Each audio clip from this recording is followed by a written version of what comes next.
இது தமிழக சட்டசபை தேர்தல் குறித்தான கட்டணம் செலுத்தப்பட்ட விளம்பரம். தலைவன் என்றால் ஐயா ஸ்டாலின் மீது 1000 விமர்சனம் எனக்கு உண்டு. அரசியல் இல்லையோ, ஆனாலும் இரவோடு இரவாக தூக்கத்தை குறைத்து வந்து நின்னார்ல. தலைவன் அப்படிங்கறதுல உங்களுக்கு இந்த பேரை கேட்டோன்னே என்ன மனசுல தோணுது? ஸ்டாலின். எஸ். அக்கினி நெஞ்சில் குமுறும் எரிமலை கட்டின கலட்டும் ஆத்திரகாரா, அந்த குருதி அடிமுடி வேரில் அனலை திரட்டும் தைரியகாரா, கலியுகம் தேடி கடலால தாண்டி வந்தாயே நீ கரிகாலா. அரவணைக்கிற போக்கு, அதை பேசி சரி செய்கிற போக்கு கலைஞரை விட திரு ஸ்டாலின் வந்து ஸ்ட்ராங்கா இருக்குன்னு நினைக்கிறேன். ஸ்டாலின் இஸ் மோர் டேஞ்சரஸ் தேன் கருணாநிதி. அதை இன்னைக்கு ஸ்டாலின் நிரூபித்துக் கொண்டிருக்கார். நீ கரிகாலா, கலியுகம் தேடி கடலால தாண்டி வந்தாயே நீ கரிகாலா.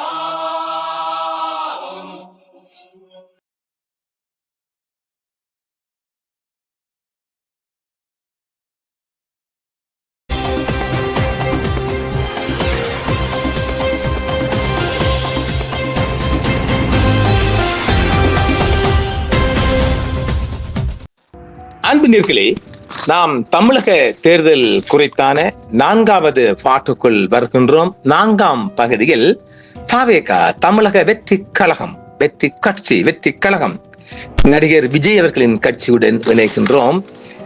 இங்கு நாம் நிறைய விடயங்கள் இதை பற்றி பேச முடியும். ஏனெனில் ஏகப்பட்ட விடயங்களும் சொல்லலாம், நிறைய விடயங்களும் பேசலாம். இப்பொழுது நாம் இவர் மீது உள்ள குற்றச்சாட்டை முன்வைப்போம். என்னென்னு சொன்னால், இவர் மிகப்பெரிய கஞ்சன்.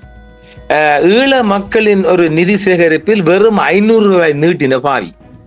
வேற படங்கள் அதிகமாக மேற்குலக நாடுகளில், யூரோப்பிய தேசங்களில் பார்த்து மகிழ்வர்கள் எமது ஈழத்தமிழர்கள் அதிகம். இவருடைய படம் சக்கை போடுவதற்கான முழு காரணம் ஈழத்தமிழர்கள். ஆனால் இவர் ஈழத்தமிழர் விடயத்தில் எந்த ஒரு நலன் சார்ந்த விடயமும் இவர் செய்ததில்லை. எந்த நடிகரும் செய்ததில்லை. பெருமளவு முக்கியமான ஸ்டார்களில் இவரெல்லாம் அதுக்கிட்ட வரவே இல்லை. இப்பொழுது நான் கடந்த ஒரு 4-5 ஆண்டுகளாக சென்னையில் வெள்ளம் ஃப்ளோட் மீது மிக அதிக செய்திகள் பார்ப்பவன். அங்கே உள்ள நண்பர்கள் மூலமாகவும் செய்திகளை பரிமாறிக்கொள்பவன். சென்னையில் பெருவெள்ளங்கள் எல்லாம் போட்ட போது, பெரும் வெள்ளத்திலும் கூட அறந்தாங்கி நிசா கேள்விப்பட்டிருப்பீங்க. அவர் ஒரு காமெடியாக நிகழ்ச்சி செய்கிறவர், 5-10 உழைக்கின்றவர். அங்கிருந்து அவர் அறந்தாங்கியிலிருந்து தனது சொந்த காரில், தனது சொந்த பணத்தில் தனது கணவரையும் கொண்டு வந்து சென்னை வெள்ளத்தில் ஏழைகளிய அத்தனை பாதிக்கப்பட்ட மக்களுக்கு உணவுப் பொருட்களை வழங்கியவர் அறந்தாங்கி நிசா. இவரை சம்பளம் எவ்வளவு நீங்க சொல்ல போறீங்க? பயங்கரமான காமெடி, சூப்பர் காமெடி. கணவனை வச்சே காமெடி பண்ணுவா. சொல்லுங்க பாப்போம். இது மிகப்பெரிய செய்திகளில் இடம்பெற்ற செய்தி. ஏனெனில் நாம் விஜய் என்கின்ற 600 கோடிக்கு, அதுக்கு அதிகமா இருக்கிறவர் 600 தான் காட்டிருக்கிறார். 600 கோடிக்கு பணக்காரனுக்கும் சும்மா நான் 5-10க்கும் காமெடி நிகழ்ச்சி செய்து உழைக்கிற அறந்தாங்கிக்கு எங்க போய் நிப்பீங்க? அடுத்தது யாரு? கேபி பாலா. கேள்விப்படிப்பீங்களே. அவன் பாவி, அவனுக்கு இன்னும் தேடவே இல்லை. அதுக்கும் 1000 இதெல்லாம் வருகுது. 1000 எதிர்ப்புகளும் 1000 சந்தேகங்களும் வந்த வண்ணம் இருக்குது. அவன் ஒருத்தன் முன்னேறி வாரான். நாளை ஒரு காலத்தில் அவன் ஒரு தமிழ்நாட்டில் கேபி பாலா மிகப்பெரிய முன்னேற்றம் காணக்கூடியவர். ஏனெனில் ஏழை எளிய மக்களின் இதயத்தை யார் வெற்றி பெறாங்களோ அவர்தான் நாளைய மன்னர்கள். இது இருக்கா இல்லையா? அந்த வகையில இந்த விஜய், இந்த தற்குறியங்க என்ன படிச்சாரு? நடிகர். அவ்வளவு. நான் விஜயின் ரசிகன், அதுல மாற்றுக்கிறது கிடையவே கிடையாது. அப்புறம் யாராவது எனக்கு திட்ட வந்துடுறாங்க. எனக்கு எம்ஜிஆரை பிடிக்கும், ரஜினியை பிடிக்கும், அடுத்து விஜயை பிடிக்கும். அந்த பாட்டு கண்டா நம்ம மோனு, அப்படி பாடு வர நடிப்பு கண்டா நம்ம MGR sir, Rajini sir, Vijay sir தான் அது சினிமாவில் நின்றும். சரி, போகட்டும். அப்படி அது கேபி பாலா பார்த்திருப்பீங்களே. ஆட்டை வாங்கி கொடுக்குற, இந்த ஏழை எளிய மக்களுக்கு தையல் மிஷின் வாங்கி கொடுத்துட்டு மிகப்பெரிய சமூக சேவை செய்ய. அவருக்கு என்ன உழைப்பு?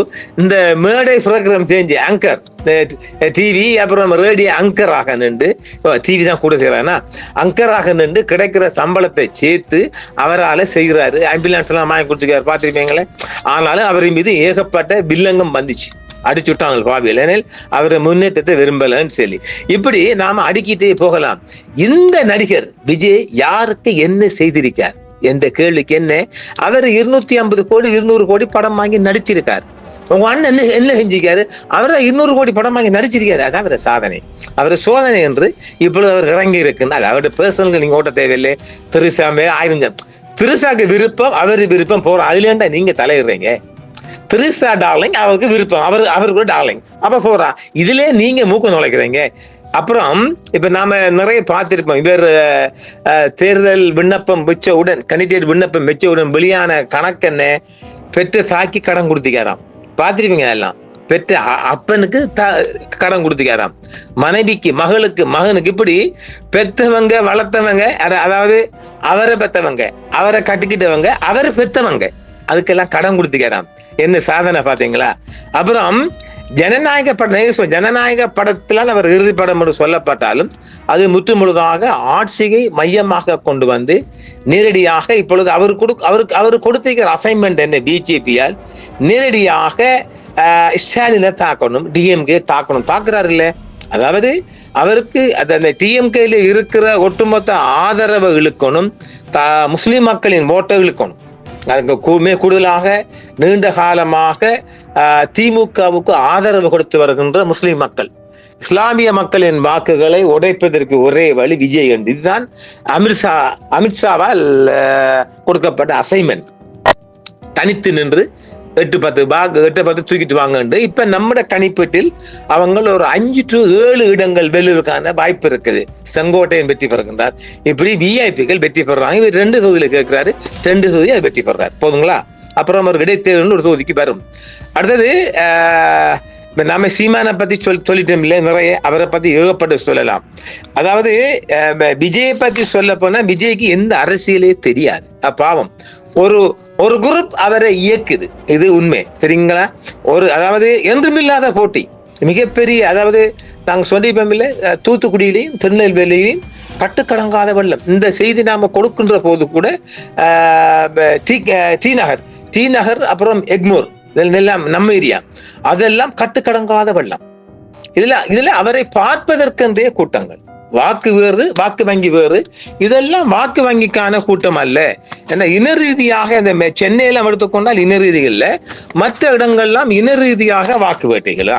அப்ப இவர் வெற்றி பெற்றாலும் கூட அங்க ஒன்றும் சாதிக்க போறல. இவரை ஆட்டிரிக்க போறவர்கள் பிஜேபி. இப்ப பிஜேபிக்கு எந்த பக்கம் பார்த்தாலும் டிஎம்கே தவிர மற்ற எல்லாமே அவர் அணிதான். எங்க விஜய் ராணி அவர பக்கம், அவங்க தனி இருக்கிறாங்க, இவங்க ஏடிஎம்கே. அப்புறம் மாம்பழ கட்சியின் மணி, என்ன மணி அவரு, அன்புமணிக்கு ஒரு ஊழல் பிரச்சனை இருக்குது. அதனால அப்பாவையும் வைத்துக்கிட்டு, வயசு போன அப்பாவையும் வைத்துக்கிட்டு, அந்த ஆளையும் மல்லு கட்டிக்கிட்டு இப்ப பிஜேபி, அதாவது அவரு பிஜேபியை வெல்ல வைக்கணும் போற நோக்கமே தான். பிஜேபி எந்த ரூபத்தின் தமிழ்நாட்டுல கால் உண்டவனும், இதுதான் அசைன்மெண்ட். அதற்கு அது ஒரு ஃபாட் தான் விஜய்க்கு அரசியல் எதென்றே தெரியாது. ஒரு குரூப் எழுதி கொடுக்குது, அதை படிச்சுட்டு போற, நல்லா இருக்குது, நல்ல திட்டங்கள், நல்ல மக்கள் கூட்டங்கள். ஆனா அது வாக்காளர் கூட்டம் அல்ல. அவர் 3ஆம் இடத்துக்கு வருகின்றார். இப்ப 3ஆம் இடத்துக்கு வர்றதுக்கு யார் காரணம்? 3ஆம் இடத்துக்கு, அதாவது நான் தமிழரே முந்திட்டார். ஒரு 3-4 மாதங்கள், வெரி ஷார்ட் பீரியட்ல ஒரு கட்சி அமைச்சு, என்றால் முற்றுமுழுதாக அது பிஜேபியின் அசைன்மெண்ட், பிஜேபியின் ஒரு ஓர்டர், உத்தரவு எல்லாம் சேர்ந்துதான் தனியாக நிக்க சொல்லி உத்தரவு. அதனால் இவரும் போயிட்டு ஐஎம்குள்ள உளுந்தால் வாக்கு பிரிவு வராது. இவரை கொண்டு போறதால எங்கெங்க வாக்கு பிரியுது? நான் தமிழர் வாக்கு பிரிக்கிறார், டிஎம்கே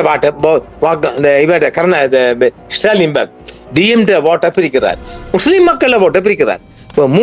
முக்கோண வடிவத்தில், முக்கூட்டு வடிவத்தில், முக்கோண வடிவத்தில் 3 வகையான வாக்குகளை பிரித்து கொண்டு தனி எடுக்கின்றார். அது அதிமுக பிஜேபி இணைந்து ஆட்சி கொண்டு அமையுமானால் இவரை 5, 7, 10 அந்த தானங்கள் அவங்களுக்கு அங்க போய் கிடைக்காது. இவர் 10, 20 எடுத்தாலும் கூட ஆட்சிக்கு தேவைப்படாது. ஆட்சி அமைக்க போறது டிஎம்கே. நாம ஏற்கனவே சொல்லிட்டோம் இல்லை. ஆனால் இதுல கவலை என்னென்றால், நான் தமிழர் கட்சி 2ஆம் இடத்துக்கு கொண்டு வரப்படும். உண்மையிலே அது தமிழக மக்களுக்குரிய கடமைப்பா. படித்தவர்கள், விவசாயத்தை நேசிப்பவர்கள், கால்நடைகளை நேசிப்பவர்கள், மரம், செடி, கொடி, இயற்கையை விரும்புபவர்கள், இயற்கையை நம்புகின்றவர்கள், இயற்கையை காதலிப்பவர்கள், இயற்கையை மிக அதிகமாக ரசிப்பவர்கள், ஒட்டுமொத்தமாக, அதாவது நாம் ஏற்கனவே சொல்லுமே, கடல் வழி, விவசாய வழி, நீர் வழி, நிலை வழி, காற்று வழி, நிலம் வழி, ஆடு மாடுகள் அதாவது கால்நடைகள் வழி, இப்படி ஒட்டுமொத்தமாக தூய்மையான காற்றை தருகின்றோம், கல்வியை தருகின்றோம், இயற்கை பேசாது இன்னும் என்னப்பா தரணும்? இது ஒரு மிகப்பெரிய திட்டம் இல்லையா? இது மிகப்பெரிய முன்னேற்றம் இல்லையா? யாரோ 4 பேரை சேர்ந்து எழுதி கொடுக்கிறதையும் பிஜேபியால் வழிநடத்தப்படுகின்ற விஜய் வருகின்றது, விஜய்க்கு பின்னால் நிற்கிற அத்தனை தற்குறிகள். ஒரு பேட்டியில பார்த்தேன், ஒரு டிவி பேட்டி ஒன்றுல ஒருத்தனுக்கிட்ட நீங்க என்ன மாதிரி ஆட்சி சார், அடுத்த ஆட்சியை நாங்க சார், சரி 8 இடத்துல வெல்லுவீங்க, 3 இடத்துல வெல்லுவாங்களாம் சார், அடுத்த ஆட்சியை நாங்க சார். என்னன்றே தெரியாது, எதுக்குன்றே தெரியாது. அதாவது தமிழ்நாட்டுல ஒருத்தர் 2 பேர், அதாவது நடு ரோட்டுல ஒருத்தரை ஒரு 3 பேர் அடிச்சாங்கன்றால் பாரவன் போறவன் என்னன்னு தெரியும், அவனுக்கு அடிச்சுட்டு போகணும். உதாரணமாக ஒருத்தரை 3 பேர் கும்புறாங்க வச்சுக்கோங்களேன், அந்த 3 பேர் கும்புகின்ற போது வீதியில வருகின்ற அடுத்த 4ஆம் நபர் ஒருத்தர் இதன்றே கேட்க மாட்டேன், அவரும் 2 கும்பு கும்பிட்டு போகணும்.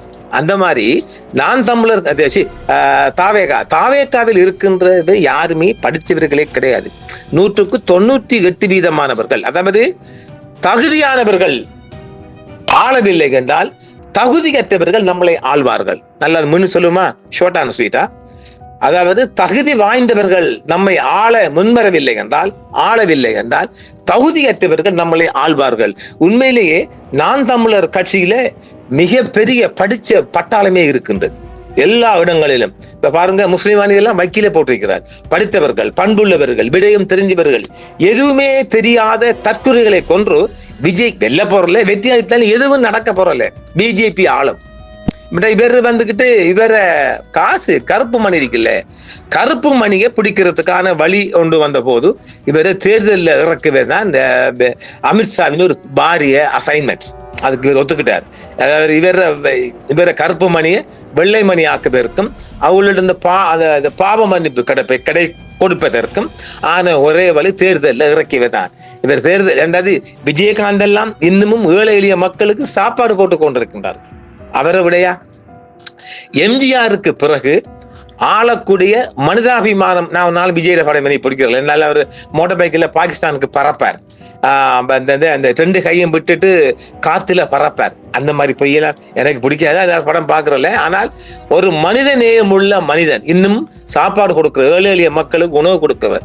அதனால அவரை குடும்பம் ஒரு காலம் பின்னுக்கு போகாது, நல்லா இருப்பார். அவரை பிள்ளைகள் நல்லா இருக்கும், நல்லா இருப்பாங்க. அவருக்கு பிறகு நான் நினைக்கல ஆட்சியில யாரும் வரக்கூடிய ஆக்கள் இல்லை. ரஜினி அந்தாள் பயந்துட்டு, அந்தாளுக்கு என்னன்னா காசெல்லாம் இழக்காது. கஞ்சனுகள் எலெக்ஷனுக்கு சரி வராது. இப்ப கூட இந்த நாம் தமிழர் அவரை கொள்கைக்காக நிக்கிறார். வாக்குக்கு காசு தர மாட்டேன், காசு இருந்தாலும் நான் தர மாட்டேன். இது எப்படி? வாக்குக்கு காசு இல்லை, இருந்தாலும் தர மாட்டேன். இது சில இடங்களுக்கு பொருந்தாது. அதனால அவர் அந்த கொள்கை ரீதியாக இன்னும் பின்னாடி இருக்கிறதுக்கு காரணமா தான்.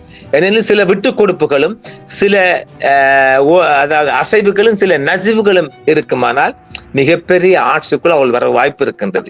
அந்த வகையில நான் மீண்டும் சொல்லுகின்றோம், பிரேமலதா அவர்கள் எடுத்த முடிவு தீர்மானம் நல்ல தீர்மானம்.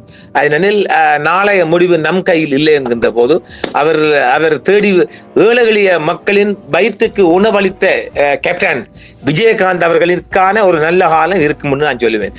நாளை ஒரு காலம் அவர் அதே திமுகவிலிருந்து அவர் சிஎம் ஆகவே வாய்ப்பு இருக்கலாம். அந்த அளவுக்கு தான் விஜயகாந்த் அவர்கள் மண்ணில் மறைந்தாலும் அதற்குரிய வழிகளை, அதாவது பசித்தவருக்கு உணவளித்து செஞ்சுட்டு போகிறார். கொடைகளில் கண் தானமா நான் ஒத்துக்கொள்ள மாட்டேன். எவன் ஒருவன் பசிக்கு உணவளிக்கின்றானோ அதுதான் உண்மையான கொடையாக நான் பார்க்கின்றேன். இடது கண் திறந்ததா வலது கண் திறந்ததான்னு கேட்டால் 2 கண்ணுமே வேண்டும். அப்படியானால் கொடைகளில் கண் தானம் சிறந்ததாம் நான் ஒத்துக்கொள்ள மாட்டேன். எவன் ஒருவன் பசித்து வருகின்றானோ அவனுக்கு உணவளிப்பவனே உண்மையான கொடையாளி. அந்த வகையில் காலம் சென்ற விஜயகாந்த் அவர்கள் மிகப்பெரிய உணவு கொடுத்த கொடையாளி. எனில் அவர் உணவு கொடுத்ததுக்கு ஒரு பரிகாரமாக எழுதி வைத்துக் கொள்ளுங்கள் என்று ஒரு நாள் இதே திமுகவிலிருந்து என்றால் அவன் ஒரு டேலண்டான பொம்பளை, இந்த பிரேமலதா ஒரு டேலண்டான பொம்பளை. என்னை கேட்டால் சில விட எல்லோரும் நீங்க எதிர்பார்க்கல. அது தமிழ்நாட்டில் ஜெயலலிதாவுக்கு அடுத்தபடியாக ஒரு இரும்பு லேடியாக நான் பிரேமலதாவை பார்ப்பேன். எனவே பிரேமலதா திமுகவில் இருந்து ஏதோ ஒரு வகையில் அவர் சிஎம்மாகவும் வாய்ப்பு இருக்கலாம்.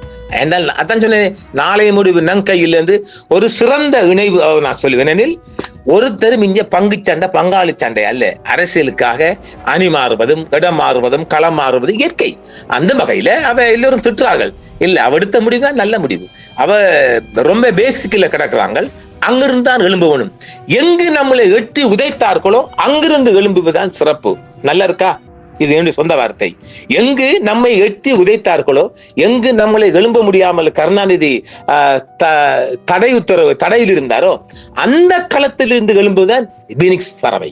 அந்த மாதிரி தான் என்ன கேட்டால் அக்கா பிரேமராதா அக்கா நல்ல முடிவு பார்க்கலாம். ஆக இந்த தமிழக மக்களை என்னை கேட்டால் 2ஆம் இடத்துக்கு இந்த தெருக்கூத்துக்காரெல்லாம் விட்டுட்டு அதுல சும்மா அந்த முசிபாத்திக்கு என்ன சொல்வது பொழுதுபோக்கு ஹாபிஸ் அதுல விட்டுட்டு அறிவுபூர்வமாக இதயபூர்வமாக மனப்பூர்வமாக இயற்கையை நேசிப்பவர்களும் எதிர்கால சிந்தனைக்காகவும் எதிர்கால தமிழ்நாட்டுக்காகவும் எதிர்கால நம்முடைய இளம் சந்ததிக்காகவும் எதிர்கால மக்களுக்காகவும் நான் தமிழர் கட்சிக்கு 2ஆம் இடத்துக்காவது கொண்டு வந்து நிறுத்துவது தமிழக மக்களின் ஒட்டுமொத்த கடமை என்பதையும், இங்கு தாவேகா 7 to 10 இடங்களை பெற்று 3ஆம் இடத்துக்கு வருகின்றது என்பதையும் சொல்லி நாம் 4 கட்சிகளையும் சரியாக நிலைநிறுத்தி இருக்கின்றோம். இத்துடன் இந்த நமது தேர்தல் கணிப்பீடு முடிகின்றது. நாளை மற்றொரு இந்த தமிழக தேர்தல் விடயத்தில் பேசி எடுப்போம் என்று சொல்லி மீண்டும் மற்றொரு காணொளியில் சந்திப்போம். என்றும் உங்களுடன் சன்ரைஸ் இந்தியா டிவி சப்ஸ்கிரைப் பண்ணுங்கள், பெல் பட்டனையும் கிளிக் செய்யுங்கள். உங்கள் ஆதரவே எங்கள் சேவை. ஆதரவு தாருங்கள், அரவணைப்போம். மறக்காம சர்ப்ரைஸ் பண்ணுங்க. தேங்க்யூ.